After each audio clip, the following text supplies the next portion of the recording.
Aê, Japão, já chega, menor! Tu tem que pagar pelos teus crimes, rapá!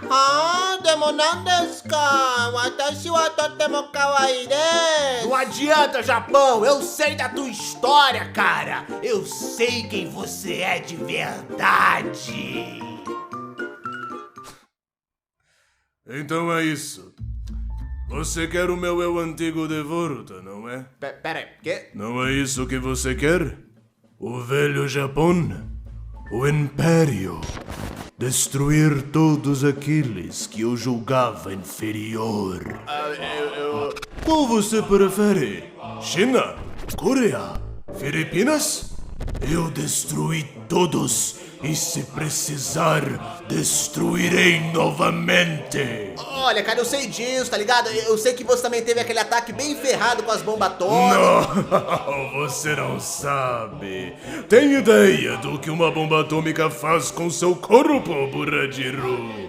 Carboniza sua pele, derrete seus olhos e pulveriza cada um de seus ossos.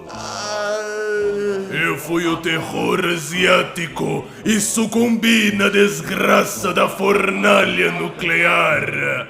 Agora eu te pergunto novamente, Burajiru. Watashi wa kawaii kunai desu ka?